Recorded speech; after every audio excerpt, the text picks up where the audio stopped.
মাদারীপুর ও যশোরে হাতবোমার বিস্ফোরণ, মাদ্রাসা শিক্ষার্থী সহ আহত ৫ জন।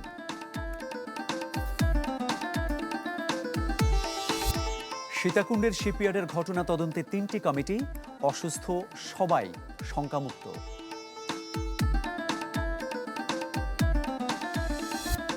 হাম উপসর্গে ২৪ ঘন্টায় আরও ৮ জনের মৃত্যু, চলতি মৌসুমে প্রাণহানি ছাড়ালো ৯০০।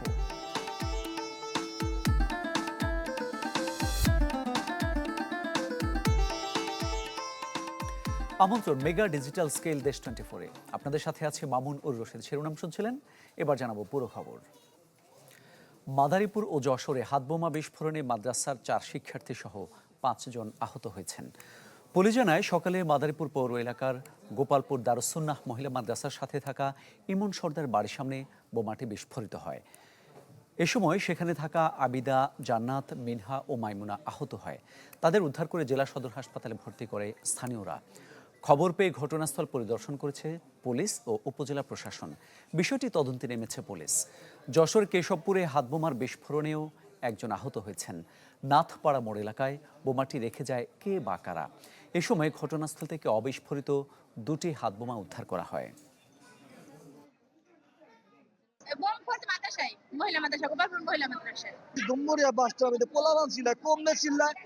আমি নলেজ দিতে পারতাছি না, তারপরে গেছি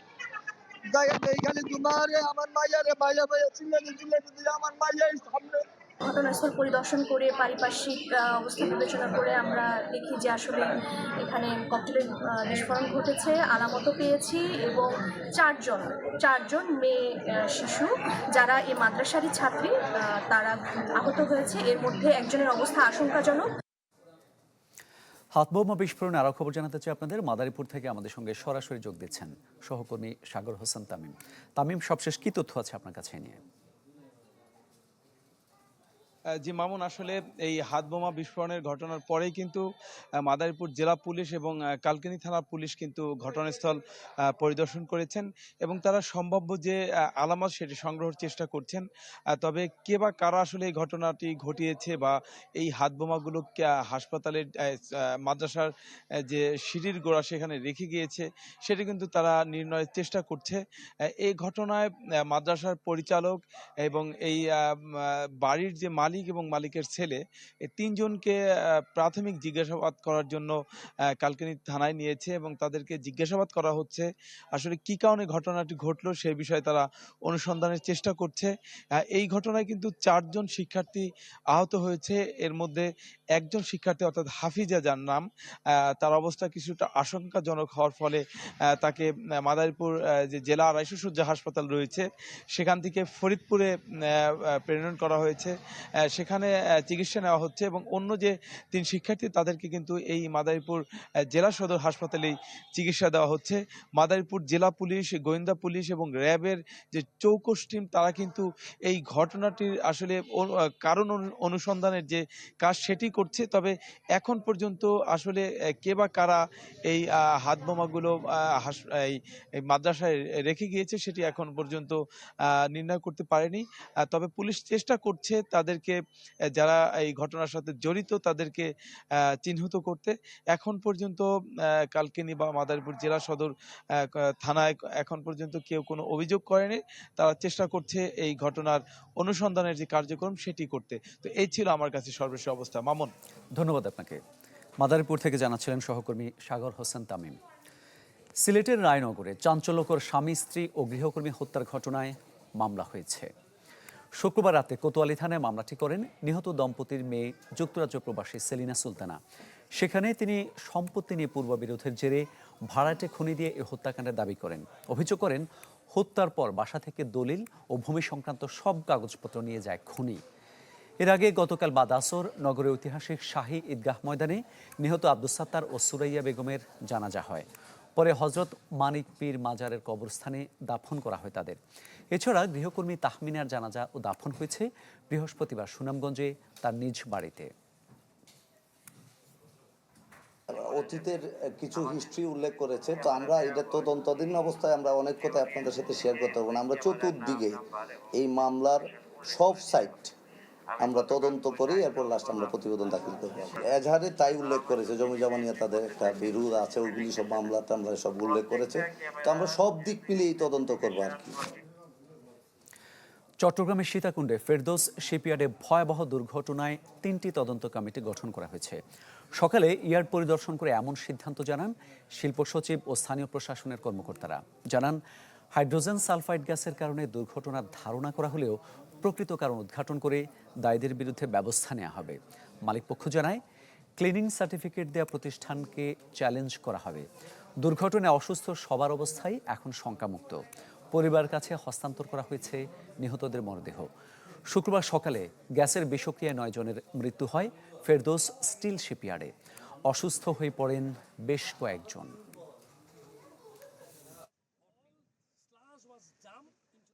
যারা এক্সপার্ট এখানে আছে, যারা এক্সপ্লোসিভ নিয়ে কাজ করে, এবং সাথে সাথে ওই সময় কিন্তু গতকালকেই সেনাবাহিনীর এক্সপ্লোসিভ যে টিমটি আছে তারা এসেছে, এক্সপ্লোসিভ দপ্তরের যারা এক্সপার্ট আছে তারা এসেছে, এবং আমাদের এই বিষয়ে যারা এক্সপার্ট আছে তারাও এসেছে। তাদের সাথে পরামর্শ করেই কিন্তু আমরা এখন ওয়াশ আউটের যে ব্যবস্থা সেটি নেওয়া হচ্ছে। আমাদের দিক থেকে এবং হংকং কনভেনশনের তরফ থেকেও কোনো এখানে ঘাটতি নেই, কিন্তু তারপরও একটা আনএক্সপেক্টেড ঘটনা হয়ে গেছে, এর জন্য আমরা দুঃখিত, বাট আমরা ইনশাল্লাহ এটা একটা সমাধান বের করব। যা যা অবস্ট্যাকলগুলো আছে সবগুলো দূর করে কিভাবে আমরা গ্রিন ইয়ার্ড তৈরি করতে পারি এবং আমাদের এই সেক্টরটাকে আমরা কিভাবে আরও লাভজনক করতে পারি, আরও কর্মসংস্থান তৈরি হয়, সেজন্য যা করা দরকার সব কিছু সরকার করবেন। আগামীকাল জাতীয় মৎস্য পক্ষের উদ্বোধন করতে কিশোরগঞ্জ যাওয়ার কথা রয়েছে প্রধানমন্ত্রীর।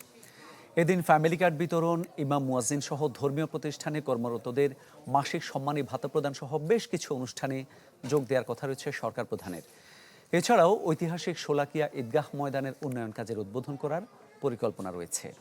প্রধানমন্ত্রী হিসেবে নির্বাচিত হওয়ার পর প্রথমবার কিশোরগঞ্জ যাচ্ছেন প্রধানমন্ত্রী তারেক রহমান। সফর ঘিরে জেলা জুড়ে নেওয়া হয়েছে ব্যাপক নিরাপত্তা ব্যবস্থা। উজ্জীবিত স্থানীয় বিএনপি নেতাকর্মীরাও। আমরা খুব আনন্দিত, আমরা উদ্দীলিত, আমরা অপেক্ষা করতেছি এই মহেন্দ্রগড়টা কখন আসবে। শুধু বিএনপি নেতা কর্মী নয়, সাধারণ মানুষের মাঝেও একটা ব্যাপক উৎসাহ উদ্দীপনা রক্ষা করা হচ্ছে। আমরা যে প্রস্তুতি নিচ্ছি, আমার কাছে মনে হয় কিশোরগঞ্জের ইতিহাসে সবচেয়ে রেকর্ড ব্রেক করা মানুষের সমাবেশ হবে। সকল স্তরের সরকারি কর্মকর্তারা এবং আমাদের দলীয় নেতাকর্মী সকলে মিলে আমরা এই কাজগুলো সম্পন্ন করছি। দেশের বিভিন্ন জেলায় পালিত হয়েছে বিএনপির প্রয়াত চেয়ারপারসন ও সাবেক প্রধানমন্ত্রী বেগম খালেদা জিয়ার ৮২তম জন্মদিন। সকালে গোপালগঞ্জের কোটালীপাড়ায় শিল্পকলা একাডেমি চত্বরে আলোচনা সভা হয়। এছাড়া টুঙ্গিপাড়া উপজেলার পাটগাতি বাজারে দলীয় কার্যালয়ে আলোচনা সভা ও দোয়া মাহফিল অনুষ্ঠিত হয়। বরিশাল নগরের সদর রোডের অশ্বিনী কুমার টাউন হলে হয় আলোচনা সভা, পরে হয় দোয়া মাহফিল। এছাড়া খুলনা, রাজশাহী, সিলেটেও পালিত হয়েছে বেগম খালেদা জিয়ার ৮২তম জন্মদিন।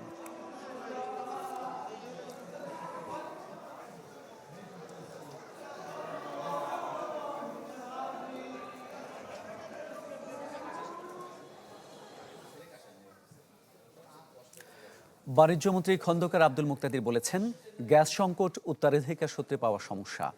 প্রয়োজনীয় অবকাঠামো নির্মাণ শেষ হলে আগামী 2 বছরে সংকট কেটে যাবে বলে আশা প্রকাশ করেন তিনি। দুপুরে সিলেটে কৃষি উন্নয়ন প্রকল্পের এক কর্মশালায় এমন মন্তব্য করেন মন্ত্রী। ইন্ডাস্ট্রিগুলি সাফার করছে, বাসা বাড়িতে স্বাভাবিক জীবনযাত্রা ব্যাহত হচ্ছে, এ প্রত্যেকটা কথাই সঠিক, এখানে কোনো ভুল নাই।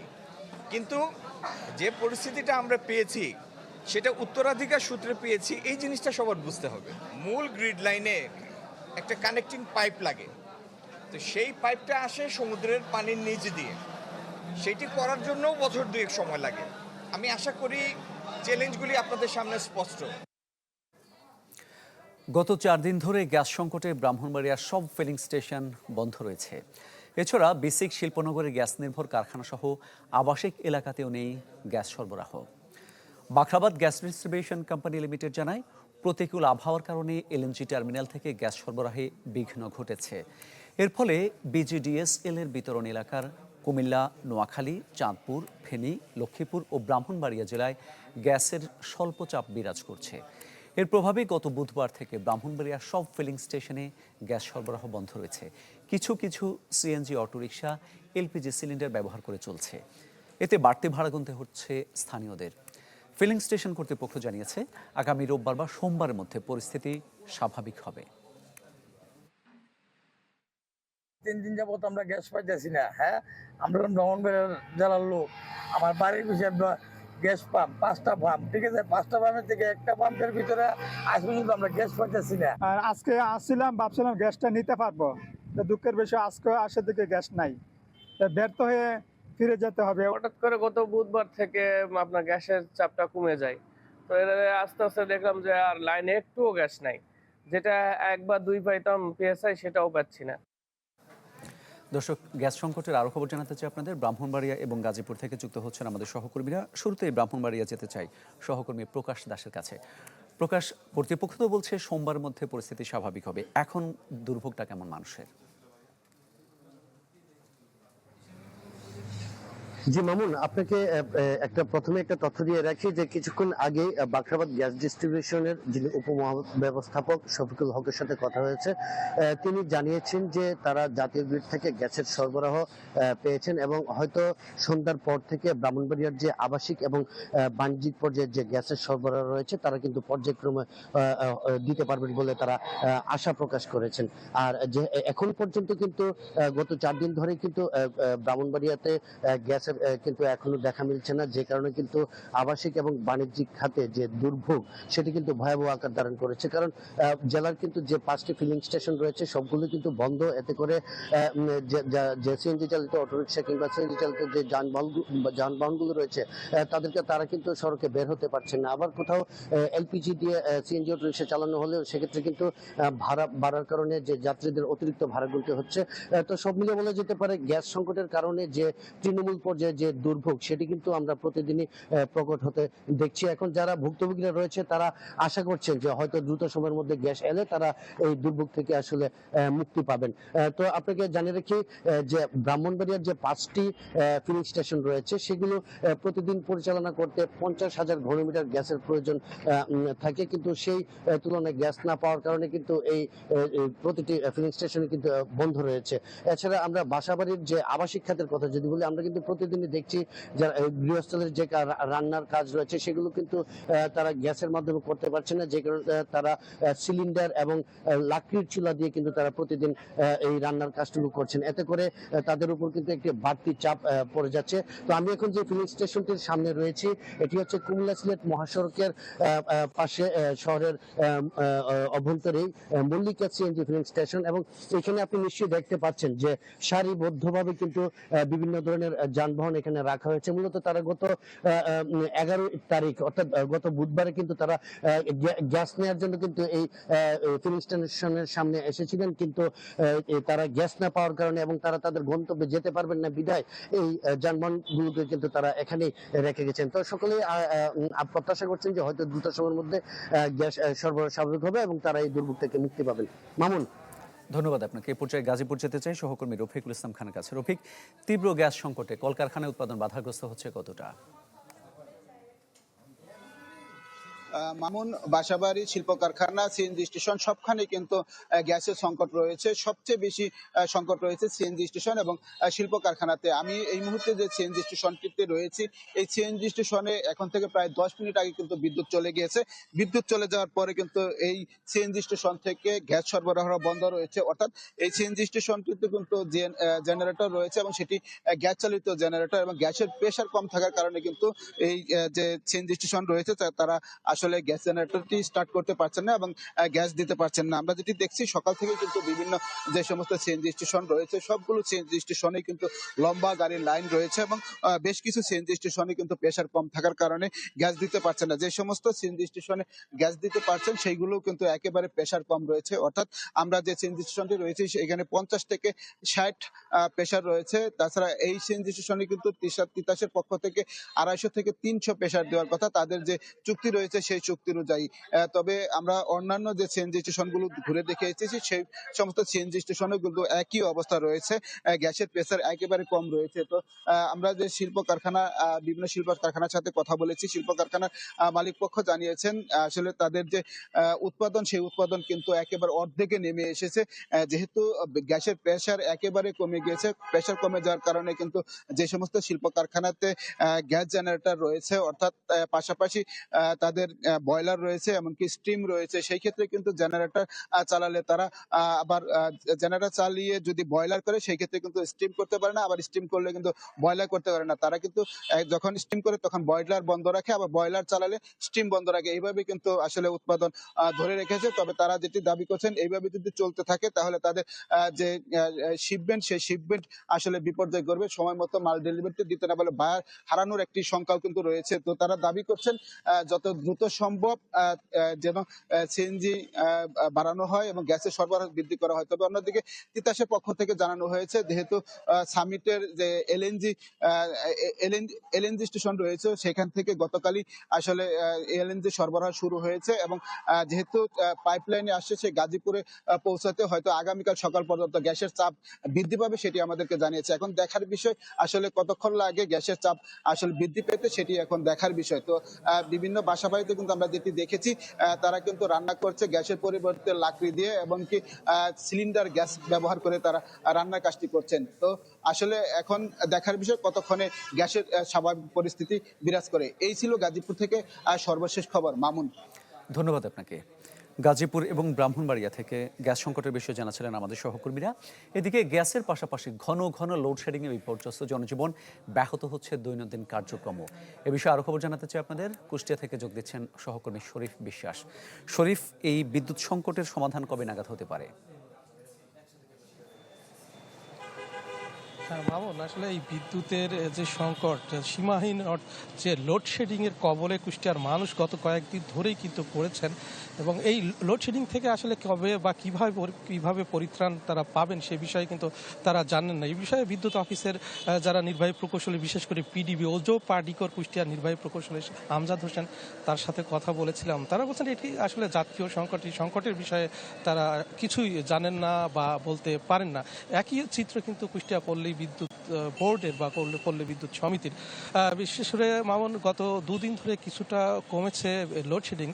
বিশেষ করে আমি কুষ্টিয়া শহরের যে পিডিবির তথ্য, ওজো পাডিকর তথ্য যদি বলি, তাদের চাহিদা, আজকে যে চাহিদা ছিল 62 মেগাওয়াট, সেখানে তার বিপরীতে গ্রাহকরা পাচ্ছেন 45 মেগাওয়াট। সেখানে কিন্তু একটা 17 মেগাওয়াটের যে বিদ্যুতের যে সেটি কিন্তু সংকট রয়েছে। এবং পল্লী বিদ্যুতের যেটি চাহিদার কথা একটু যদি বলে মামুন, 107 মেগাওয়াটের বিপরীতে 50 মেগাওয়াট বিদ্যুৎ কিন্তু তারা পাচ্ছেন না। অর্থাৎ পল্লী বিদ্যুতের যারা গ্রাহক, ওই অঞ্চলের মানুষ কিন্তু সীমাহীন দুর্ভোগে পড়েছেন এবং দৈনন্দিন যে কাজ সেই মারাত্মকভাবে কিন্তু ব্যাহত হচ্ছেন। আমি একটি তথ্য মামুন আপনার মাধ্যম দিয়ে জানাতে চাই যে কুষ্টিয়ার খাজানগর দেশের অন্যতম বৃহত্তর চালের মোকাম। এই খাজানগরে কিন্তু বিদ্যুতের লোডশেডিংয়ের তীব্র যে বিরূপ যে প্রভাব সেটি কিন্তু পড়েছেন।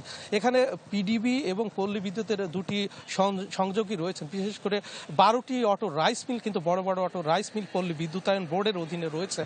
সেই 12টি অটো রাইস মিলের যে বিদ্যুৎ চালের যে উৎপাদন সেটি কিন্তু চরমভাবে মারাত্মকভাবে ব্যাহত হচ্ছে এবং চরম ক্ষতির সম্মুখীন তারা হচ্ছেন বলে বিশেষ করে কুষ্টিয়া জেলা চালকল মালিক সমিতির সাবেক সভাপতি জানিয়েছেন।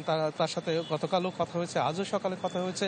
তারা এই বিদ্যুতের লোডশেডিংয়ের কারণে তারা কিন্তু সীমাহীন দুর্ভোগের কবলে কিন্তু পড়েছেন। মামুন, কুষ্টিয়া থেকে জানাচ্ছিলেন সহকর্মী শরীফ বিশ্বাস।